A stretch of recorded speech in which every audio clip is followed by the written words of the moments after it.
between the things you said on Tuesday and your recommendation. There's a gap, Mr. Director. So in this moment, and this is a critical moment, I beg you to fill the gap. Because when the gap is not filled by you, it will be filled by others. Share with us, the American people, your process and your thinking. Explain how you examine the evidence, the law, and the precedent.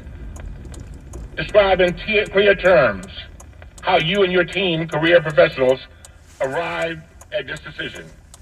If you can do that today, if you can do that, that could go a long way towards people understanding your decision. Finally, I want to make it clear that I condemn these completely unwarranted political attacks against you. They have attacked you personally. They have attacked your integrity. They have impugned your professionalism. And they have even suggested that you were somehow bought and paid for because you made your recommendation based upon the law and the facts. I know you are used to working in a world of politics, but these attacks have been beyond the pale. So you do not deserve this. Your family does not deserve it, and the highly skilled and dedicated agents of the FBI do not deserve it. I honor your professionalism and your service to our country. How does he know if they deserve it or not? Until we hear hear his response and find out everything that happened to lead up to this decision.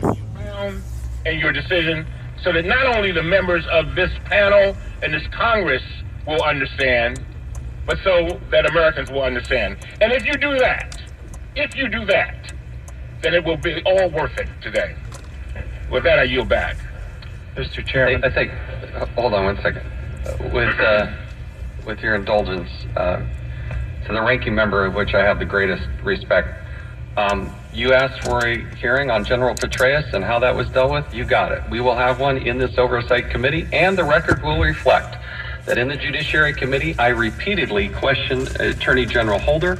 I repeatedly questioned the FBI director. You're listening on KBC to the hearing on James Comey's testimony, and right now Jason Chaffetz, the chair of the committee, is responding. He's the Republican responding to the Democrat Elijah Cummings' impassioned statement. And we're leading up to, of course, hearing from James Comey. The Oversight and Government Reform Committee, I believe, was the very first committee to actually do a hearing on Zika that was chaired by Mr. Micah. And I'm proud of the fact that we did a Zika hearing, and we did it first. Gentleman yield. Sure. Can we have another one because the problem is still there? Absolutely. Absolutely. Mr. Chairman, I just unanimous consent request that we put the date of the hearing in the record at this time that I chaired. Thank you. Absolutely. And the ranking member knows that we have held multiple hearings on the criminal justice reform. You asked for it. You're passionate about it. And we did do that as well. So to suggest we haven't addressed some of those issues, I think is inaccurate. Speaking right now again is Jason Chaffetz, who said it was a dangerous precedent that there was no consequence for Hillary Clinton's action. And we heard for a few minutes from Elijah Cummings, who's saying that the Republicans are just hearing a political siren here, and he invoked Kevin McCarthy, the Republican who admitted the Benghazi Committee was established just to bring Hillary Clinton's poll numbers down. So all this is an introduction of back and forth political fighting before we hear from James Comey, director of the FBI. We'll hold the record open for 5 legislative days for any members who would like to submit a written statement. We'll now recognize our distinguished witness for our first panel. Pleased to welcome the Honorable James Comey, the Director of the Federal Bureau of Investigations.